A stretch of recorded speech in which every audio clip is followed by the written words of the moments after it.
Welcome to Washington Today on C-SPAN Radio for Tuesday, April 16, 2024. House Republican impeachment managers walk the articles of impeachment against Homeland Security Secretary Alejandro Mayorkas from the House to the Senate, where they are formally presented. The articles charge the Secretary with willfully failing to enforce immigration and border security laws to prevent the wave of migrants which have crossed the U.S. Mexico border in recent years, and a breach of public trust by lying to Congress about whether the border is secure.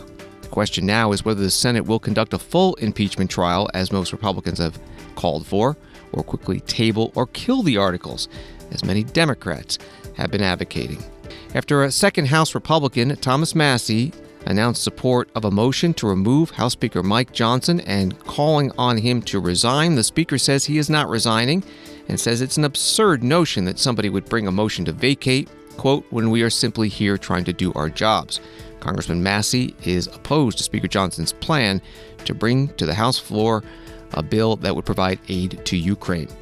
The Supreme Court hears a case brought by a defendant in the January 6th attack on the U.S. Capitol, challenging his criminal charge of obstructing a congressional proceeding. And the decision in that case could affect some of the similar charges pending against former President Donald Trump.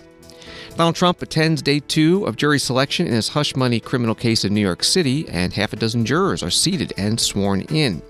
And President Joe Biden campaigns for re-election in his hometown of Scranton, Pennsylvania, talking about tax code fairness.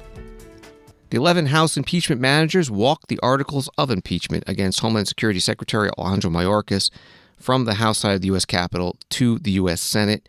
You will hear on the Senate floor from the Senate President Pro Tem Patty Murray, Democrat of Washington State, presiding, and the acting House Clerk Kevin McCumber, and the Senate Sergeant-at-Arms Karen Gibson.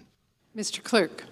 I've been directed by the House of Representatives to inform the Senate that the House has agreed to House Resolution 995, a resolution appointing and authorizing impeachment managers for the impeachment trial of Alejandro Nicholas Mayorkas, Secretary of Homeland Security. The message will be received and the Senate takes notice of the action by the House. Madam President and members of the Senate, I announce the presence of managers on the part of the House of Representatives to conduct proceedings on behalf of the House concerning the impeachment of Alejandro Nicholas Mayorkas, Secretary of Homeland Security. The managers on the part of the House will be received and escorted to the well of the Senate. On the Senate floor today, the House Republican lawmakers who will serve as those impeachment managers were escorted to the well. They are Mark Green of Tennessee, Michael McCall of Texas, Andy Biggs from Arizona, Ben Cline of Virginia, Andrew Gabardino of New York, Michael Guest of Mississippi, Harriet Hageman of Wyoming, Clay Higgins from Louisiana, Laurel Lee of Florida, August Pfluger of Texas, and Marjorie Taylor Greene of Georgia.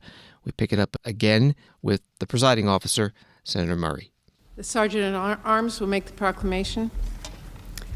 Hear ye, hear ye, hear ye.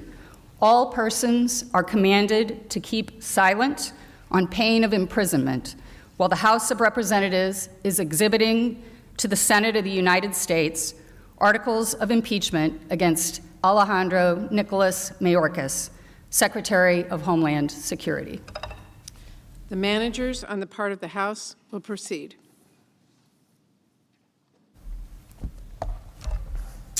Mr. President, the managers on the part of the House of Representatives are present and ready to present the articles of impeachment, which have been preferred by the House of Representatives against Alejandro Nicholas Mayorkas, Secretary of the Department of Homeland Security.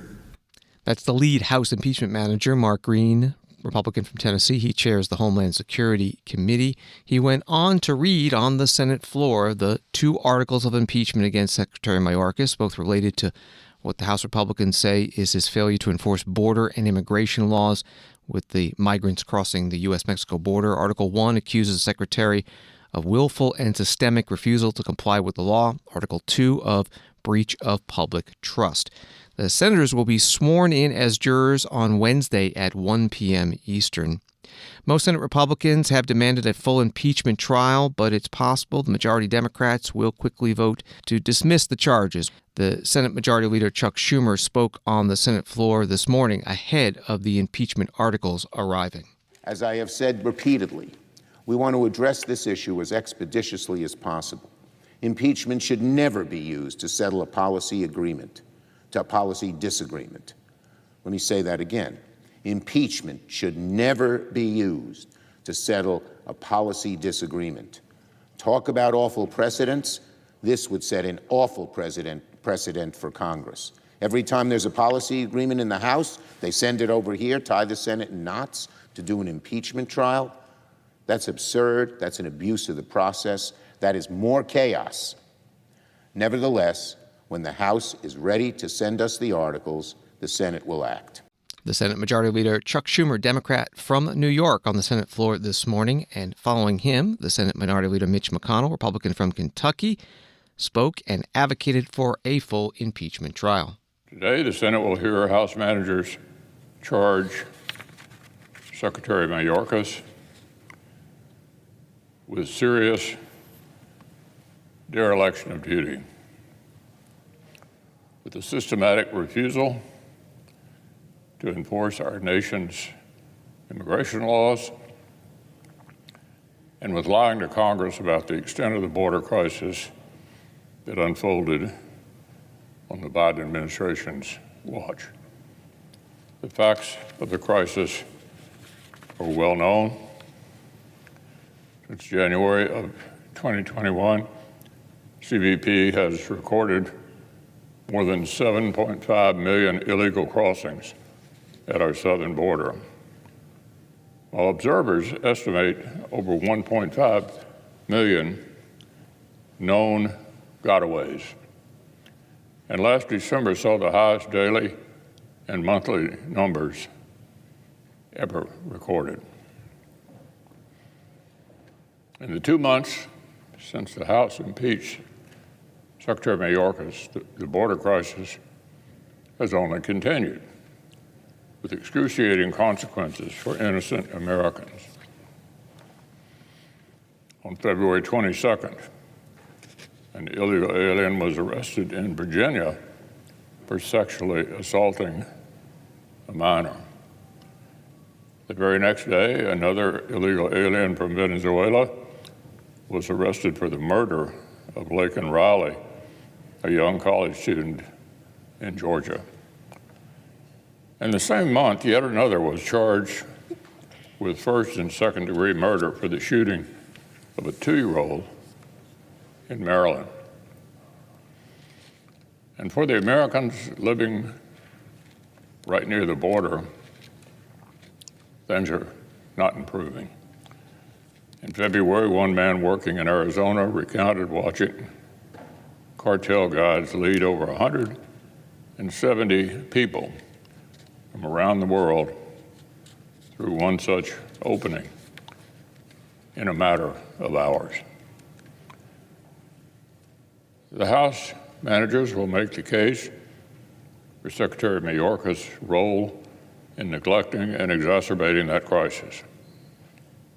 And as befits such a solemn and rare responsibility as convening a court of impeachment, I intend to give these charges my full and undivided attention.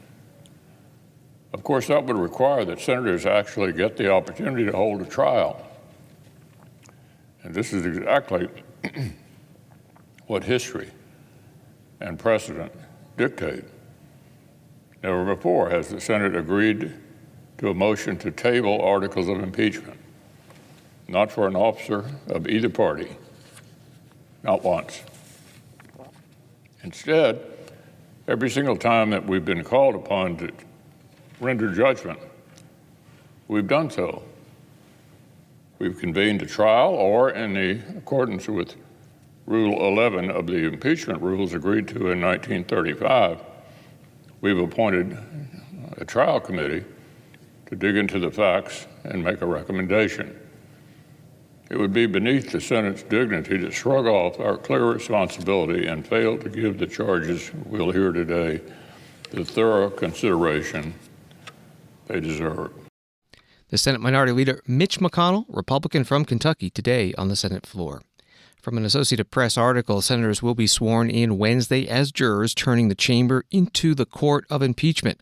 The Senate will then issue a summons to Secretary Mayorkas to inform him of the charges and ask for a written answer. He will not have to appear in the Senate. What happens after that is unclear. Impeachment rules generally allow the Senate to decide how to proceed. That from Associated Press. Secretary Mayorkas testified today before the House Homeland Security Committee. Sheila Jackson Lee, Democrat from Texas, asked him about the impeachment articles. I do want to address the question of dealing with the articles of impeachment, willful and systemic refusal to comply with the law. It's always difficult to ask someone to detail their own failings, frailties. Do you believe, Mr. Secretary, that you have failed to comply with the law? And where would you do better in complying with the law on behalf of the American people? Congresswoman, I've been in public service, I think, about 22 years. I've taken the oath, I think, 5 times, maybe 6. I've adhered to the oath to which I have sworn, and I have abided by the law each and every step of the way. When your question is asked over and over again, and this is for the American people, if you're still tuning in about whether the southern border is secure, they need that answer. And so I would ask the question, as someone who believes that you do the best with what you have and you work hard, and that we owe the American people the duty of a secure border, what more would you do if that was the question and the answer was that we need to do more? What more would you do to secure the American border if you felt that was necessary and that you wanted to tell the American people this is what I needed to have? Congresswoman, we are dealing with a fundamentally broken immigration system. That is our fundamental problem. And I would encourage Congress to pass a bipartisan Senate legislation that would bring tremendously advancing reform to the broken immigration system, and it would also resource our department to execute those reforms advantageously. It seems a simple proposition to me, and throughout the entire questioning that I've decided to sit and listen, I've heard no offering of a resolution by my friends on the other side of the aisle. There is absolutely nothing to answer the second article of impeachment, breach of public trust. And that is that we know that Congress has the sole power of impeachment and that you shall be removed for the breach of trust. Then what is that breach? What is your belief is a breach of trust? Congresswoman, I'm not aware of any, and let me assure you that I do not spend time on the impeachment proceedings. I focus my attention exclusively on the work of the Department of Homeland Security. Homeland Security Secretary Alejandro Mayorkas questioned by Congresswoman Sheila Jackson Lee, Democrat of Texas, at today's Homeland Security Committee hearing as the articles of impeachment as passed by the House were delivered to the Senate today, and the trial is going to begin this week. Secretary Mayorkas is only the second cabinet secretary to be impeached in U.S. history after William Belknap, former Secretary of War, in 1876. Story from CNN, a defiant House Speaker Mike Johnson, facing growing threats to his speakership, said Tuesday he is not resigning and dismissed threats to his gavel as absurd after a second Republican member of Congress threatened to oust Johnson for his handling of legislation to send foreign aid to Ukraine and Israel. After Republican Congressman Thomas Massie said he would co-sponsor an effort to oust Johnson from his job and called on him to resign, the Louisiana Republican described himself as a wartime speaker in challenging times. Thomas Massie posted on X today, "I just told Mike Johnson in conference that I am co-sponsoring the motion to vacate that was introduced by Congresswoman Marjorie Taylor Greene, Republican of Georgia. He should pre-announce his resignation, as Boehner did, so we can pick a new speaker without ever being without a GOP speaker. Friday, we have one less Republican in the majority as Congressman Gallagher leaves instead of finishing his term. As a going-away gift, Speaker Johnson plans to force the Senate to take up Gallagher's bill to ban TikTok and give presidential power to ban websites, but still no border." And a third post by Thomas Massie. Speaker Johnson has led the GOP to pass 1, an omnibus that spends more than Pelosi's highest year, 2, an expansion of the domestic warrantless surveillance program, and this week he's pushing 3, Schumer's Dream Bill, which contains $100 billion of foreign aid, mostly for war. Those were the posts by Congressman Thomas Massie. He spoke to reporters outside that closed House Republican conference meeting this morning. There's only one person right now who can stop us from going into what happened last fall, and that's Mike Johnson. He's cleaning the barn, that's obvious. He had 3 things to do. He wanted to do an omnibus that broke all the spending records. He wanted to do FISA without warrants, and now he wants to do Ukraine. Those are the 3 things. There are people riding him like a horse here. They don't care when the horse collapses. I do, because it's going to throw our confidence into turmoil. If he would do what John Boehner did, when John Boehner had at least announced that he was cleaning the barn and said, I'm leaving, whatever it was, 8 weeks hence, or when you find somebody to replace me. If Speaker Johnson would do that, we could go without ever being speakerless, and we could be in control of it in the conference. But I'm afraid he is dead set, and the people who are pushing him are dead set on riding that horse until it collapses. Congressman, can you clarify exactly? You want him to resign? What yes. exactly? Yeah, I asked him to resign. When did you ask him to? He said he would not. And then I said, well, you're the one who's going to put us into this. Because the motion is going to get called, okay? Does anybody doubt that? The motion will get called, and then he's going to lose more votes than Kevin McCarthy. And I have told him this in private, like weeks ago. So, I mean... When did you ask him to resign? Right in there. Just today. So, Congressman, help us understand that he's not resigning. Are then you going to push a motion to vacate this week? No, I'm not going to call the motion to vacate. But I will tell you that if it is called, there will be a lot of people who vote for it. How does a motion to vacate against Speaker Johnson help the country? Some would say we'd be rudderless, but we have a rudder. We're steering everything toward what Chuck Schumer wants. There has not been a change. I mean, if the country likes Chuck Schumer, then they should like what Speaker Johnson's accomplished in the House. Divided. Congressman Thomas Massie, Republican from Kentucky, meeting with reporters this morning after the closed private House Republican members conference. A short time later, Speaker Mike Johnson, Republican from Louisiana, held a formal news conference. What is your response to Republicans who say this move should cost you your job and that if you don't resign, they will try to oust you? I am not resigning, and it is, in my view, an absurd notion that someone would bring a vacate motion when we are simply here trying to do our jobs. It is not helpful to the cause. It is not helpful to the country. It does not help the House Republicans advance our agenda, which is in the best interest of the American people here, a secure border, sound governance. And it's not helpful to the unity that we have in the body. Look, we have a very important mission here. Our mission is very clear. The reason most of us, I can speak for the House Republicans, the reason every House Republican ran for Congress is because they wanted to come here and help to save this beleaguered republic of ours. We want to save the country. We believe that we're in an existential moment. We really do. This is a civilizational moment. It's a moment where we're going to decide in this election cycle which vision we have for the country. See, we believe, and y'all have heard me say before, we believe in the founding principles, the foundations of America, things like individual freedom and limited government and the rule of law and peace through strength and fiscal responsibility and free markets and human dignity, the foundational, the anchor points that make us the exceptional nation that we are. And right now we're in a political struggle, a battle between a completely different vision for the country. We have colleagues in the Congress who envision for us not those things. They have disdain for those things I just listed. They instead envision that America should be remade in the form of some sort of, European-style socialist utopia. That is a dangerous fool's errand. That is a road to Marxism, communism, socialism. That's a step towards those eventualities, and that is not who we are as a country.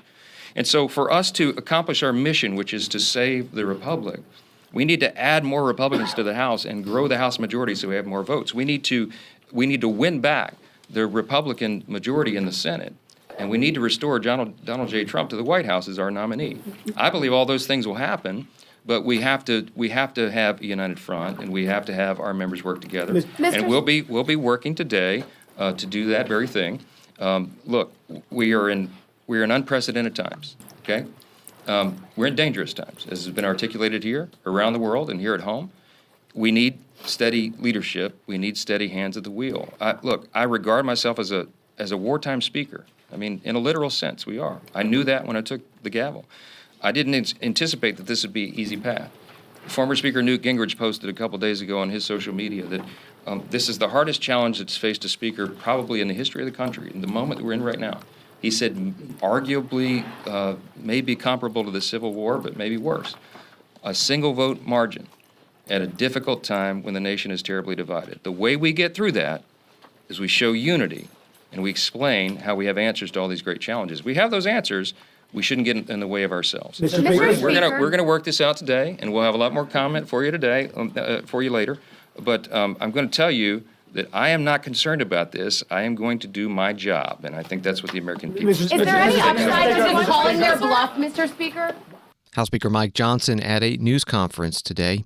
He mentioned the majority of the House Republicans going down to one. That'll happen after Congressman Mike Gallagher, Republican from Wisconsin, resigns on Friday.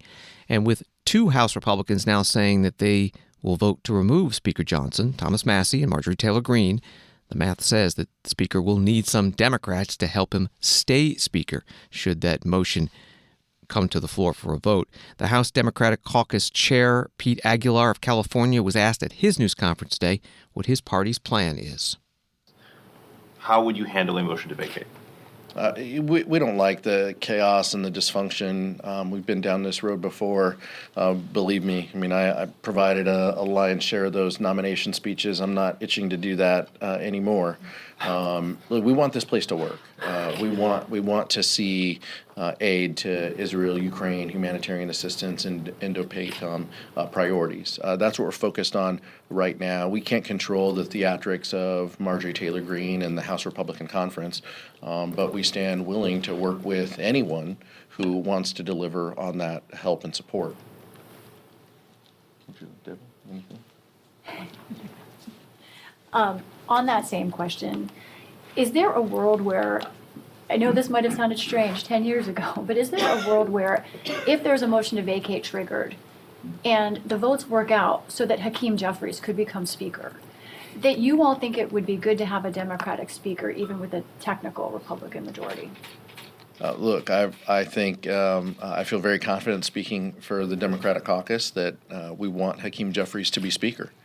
Whether that happens in this calendar year or in January, that's the focus. Mathematically, it's possible, but right now we're just focused on this week ahead and ensuring that we provide the important support to Israel, Ukraine, humanitarian assistance for that region, as well as priorities in the Pacific. So that's the focus and the goal. But obviously, from a math perspective, we can't rule that out. But it's nothing that we're spending a lot of time on right now. Congressman Pete Aguilar, Democrat from California, the caucus chair at a news conference. Speaker Mike Johnson's plan is to bring up 4 separate bills dealing with foreign aid. 3 would be for Ukraine, Israel, and Taiwan, and the Indo-Pacific. And the 4th would have House Republican foreign affairs priorities, including paying for aid for Ukraine by seizing Russian assets, providing some aid as loans, and banning TikTok in the United States. CBS News writes the Speaker said he hoped the bill's text would be released Tuesday, and he'd then honor a 72-hour rule that gives lawmakers time to read legislation before a vote and allow amendments. If the measures survive the House Rules Committee, votes could take place as soon as Friday. That was from CBS News. White House spokesperson John Kirby was asked at a news conference on Air Force One today whether the president would accept the 4 bills. John, yesterday I believe you said that the president would not support a standalone bill. We see that Speaker Johnson is suggesting 4 standalone bills, I believe. Would you all be opposed to a series of standalone bills? We don't support a standalone bill that only funds Israel, because Ukraine needs munitions too. Now look, I think we still have to see the Speaker's proposal in more detail.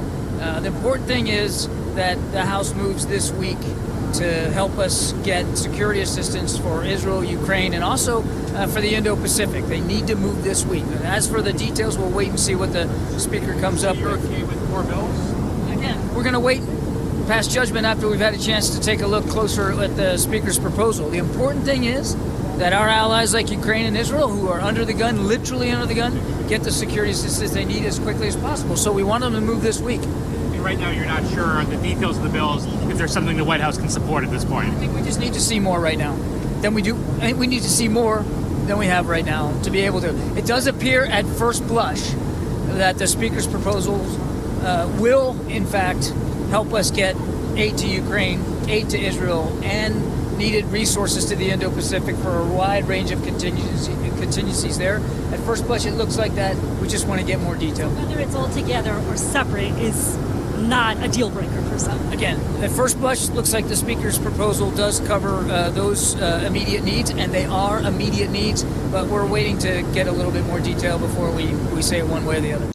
John Kirby, White House National Security Communications Advisor, at a news conference on Air Force One.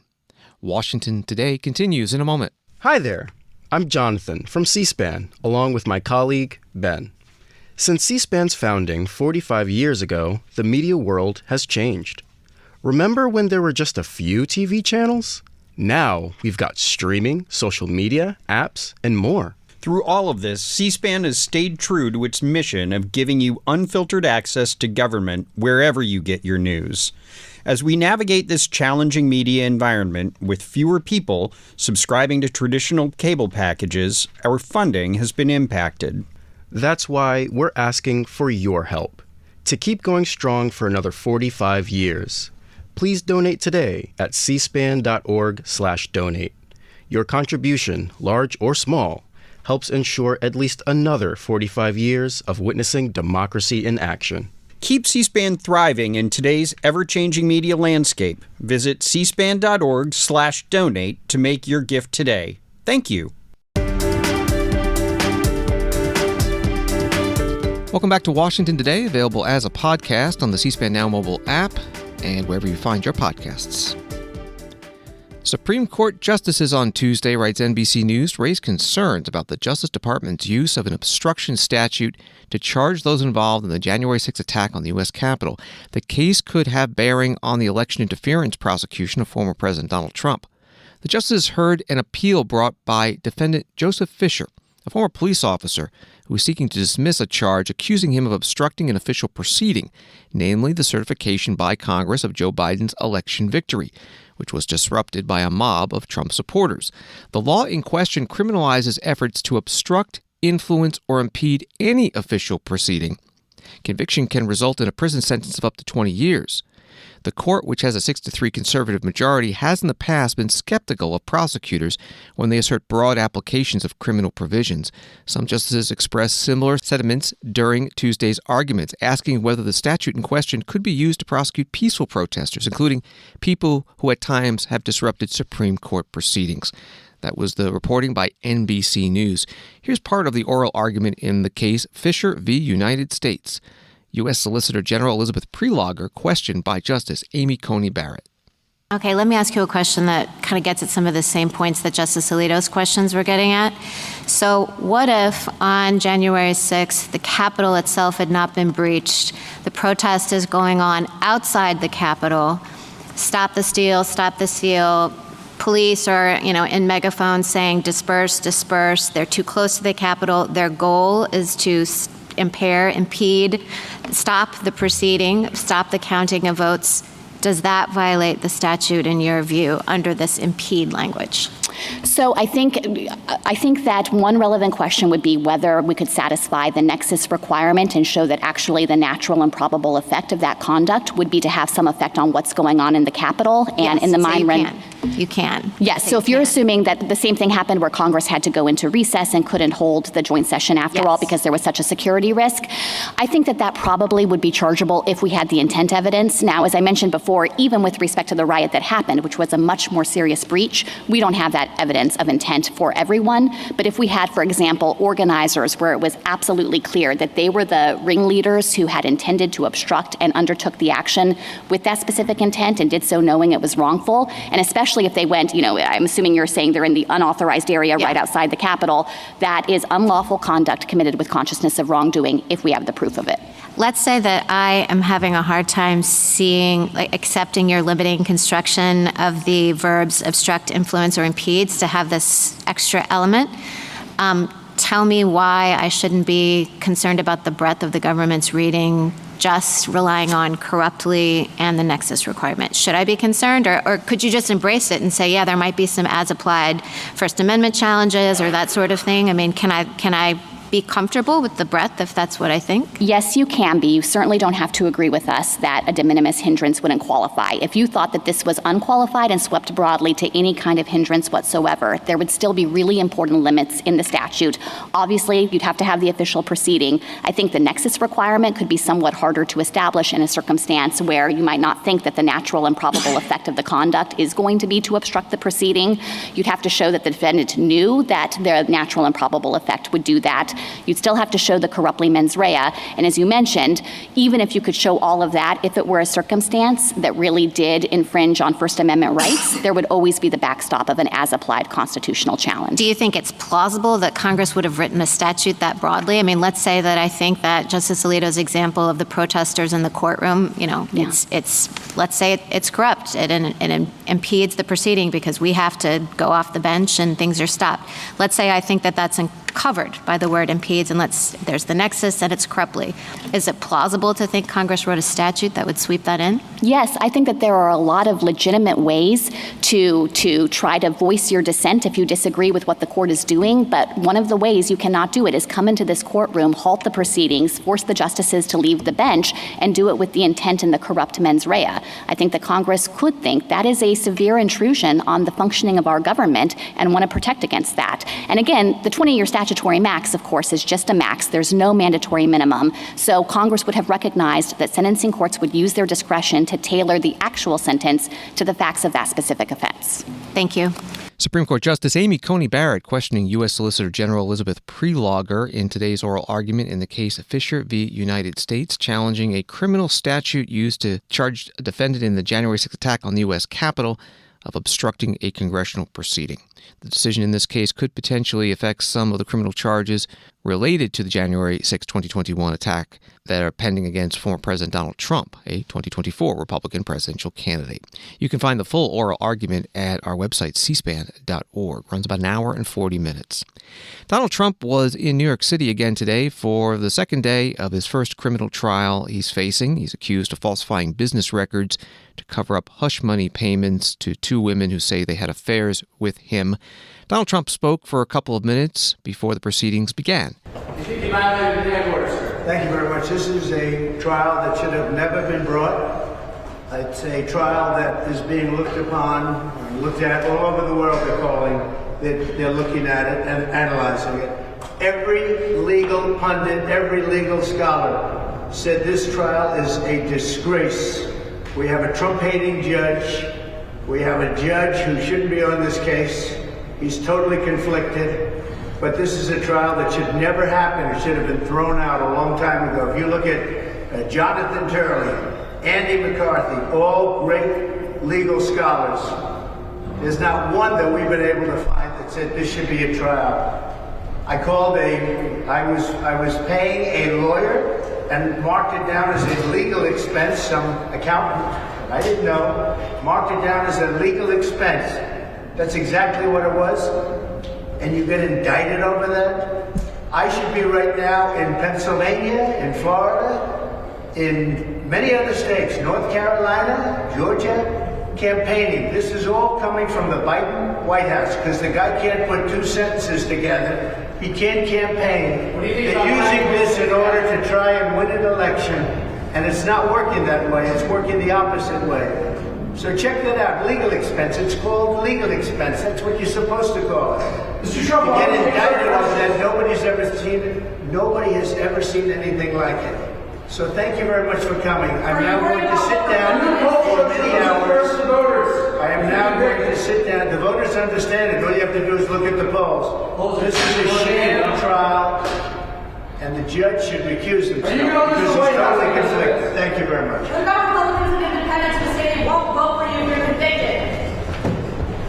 Donald Trump, former president and 2024 Republican presidential candidate, speaking to reporters outside the courtroom in New York City. Some updates on the jury selection in this case from USA Today. 6 jurors have been selected to serve throughout Donald Trump's New York criminal hush money trial. All 6 were sworn in late Tuesday afternoon. 12 jurors plus several alternates are needed in total before the trial may get underway. And Judge Juan Merchan dismissed a potential juror who posted on social media a parody video generated by artificial intelligence that was titled "I'm as dumb as F" and featured Donald Trump. The potential juror also posted "No one is above the law" about Trump's separate criminal case over his handling of classified documents. And one more update from USA Today. The judge allowed another potential juror to continue after the Trump team took issue with her previous social media posts. Judge Merchan said the posts were satire, and the prospective juror was fairly open about disagreeing with Trump's political views. From AFP, Joe Biden loves nothing more than peppering speeches with references to his blue-collar roots in Scranton, Pennsylvania. On Tuesday, his re-election campaign is taking him right to the heart of that political mythology with a hometown visit.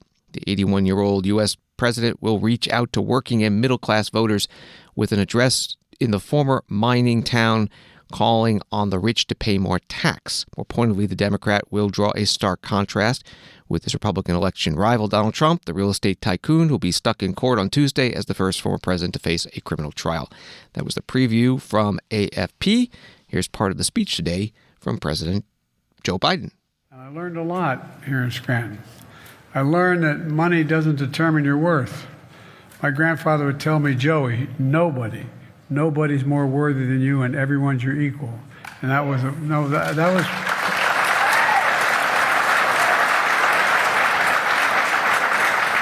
I learned that no one's looking for a handout. All anybody wants is a fair shot at making, and they deserve a fair shot. My dad had a saying. He said, Joey, a job's about a lot more than a paycheck. It's about your dignity. It's about respect. It's about being able to look your kid in the eye and say, honey, it's going to be okay, and mean it. You know, people like Donald Trump learned very different lessons. He learned the best way to get rich is inherited. Not a bad way. He learned that paying taxes was something people who work for a living did, not him. He learned that telling people you're fired was something to laugh about. I guess that's how you look at the world when you're in Park Avenue or Mar-a-Lago. But if you grew up in a place like Scranton, nobody handed you anything. You paid your taxes. You made sure being told you're fired wasn't entertainment. It was a nightmare that people worried about. And all I knew about the people like Trump who looked down on us were the people that haven't changed. They wouldn't welcome us in their homes and their clubs. Folks, where we come from matters. When I look at the economy, I don't see it through the eyes of Mar-a-Lago. I see it through the eyes of Scranton, and that's not hyperbole. That's a fact. Where honesty and decency matter. Where faith matters. Where family is everything. Where we grew up knowing in our homes that Wall Street didn't build this country. The middle class built this country. And unions built the middle class.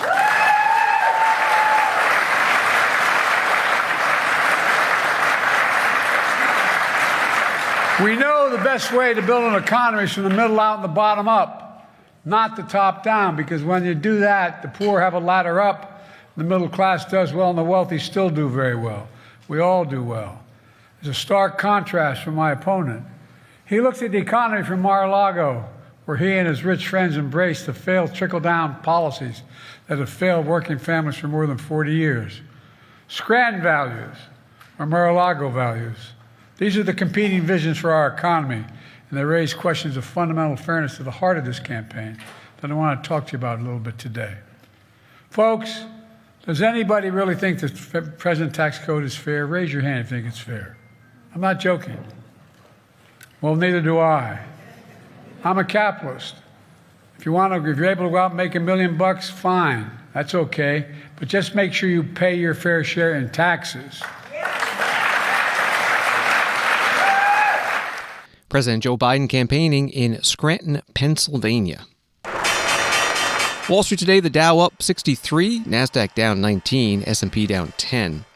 Story from Fox Business. Federal Reserve Chair Jerome Powell on Tuesday said it is likely that inflation will take longer than expected to reach the central bank's 2% target, casting fresh doubt on when policymakers may cut interest rates this year. In a story from the Washington Post, Attorney General Merrick Garland told lawmakers on Tuesday that President Joe Biden has shown no signs of cognitive impairment while defending Biden's ability to serve as commander-in-chief. Garland, appearing before a House committee overseeing the funding for the Justice Department, was answering questions on the report from Special Counsel Robert Hur about Biden's handling of classified material. Hur's report concluded in no criminal charges, yet made some observations about Biden's mental state that infuriated the Democratic president and his aides. The Attorney General, while stressing that he was not commenting on the specifics of Hur's analysis, said that based on his own observations while interacting with Biden, he has complete confidence in the president when it comes to questions about his mental fitness. That was from the Washington Post. Here's part of the hearing. The Attorney General Merrick Garland getting questions from Congressman Ben Cline, Republican from Virginia. I appreciate you making the report of Special Counsel Robert Hur public, as was done historically with every other special counsel. Did you review the report prior to its release? Before I released it, yes. I read it before I released it, yes. Did you approve of the recommendation? Obviously, you approved of the recommendations because you have it within your power to prosecute, correct? I'm not going to comment or editorialize on the special counsel's report. I promised I would release it. I did release it. The report speaks for itself. The special counsel sat for something like 5 hours worth of testimony on the subject, and any question about results he reached could have been asked. So you won't say whether you concur with the conclusions? I will say, as I said at the time it was released, that I was not going to editorialize or comment on the report. I think that's inappropriate for an attorney general. So you won't agree that Biden would have come across to a jury as a sympathetic, well-meaning elderly man with a poor memory? I've said before, and I'll say again, with respect to the report, that it's improper for the Attorney General to editorialize. You've talked about I take that separately from the question you're asking, and if you're asking me about my own observations about the president. No, you testified to that fact, and I heard you the first time. I have complete confidence in the president. Have you ever seen evidence of impairment in your meetings with the president? I'm sorry. I testified, and I'll repeat again what I just said. Well, that's different than my question. Well, I have seen the president effectively guide the members of the department, of his cabinet and his military through. But you won't say you've ever seen any impairment on his part? The president has no impairment. The president. You've never seen any? I don't know how many ways I can say this. Okay. I have complete confidence in the president, and I reject your characterization. Okay. Attorney General Merrick Garland being questioned by Congressman Ben Cline, Republican from Virginia, at today's Appropriations Committee hearing. Thanks for listening to Washington Today. Subscribe to C-SPAN's free evening newsletter Word for Word, and you'll get the stories making headlines in Washington sent to your inbox every day. Sign up at cspan.org/connect. Have a good night.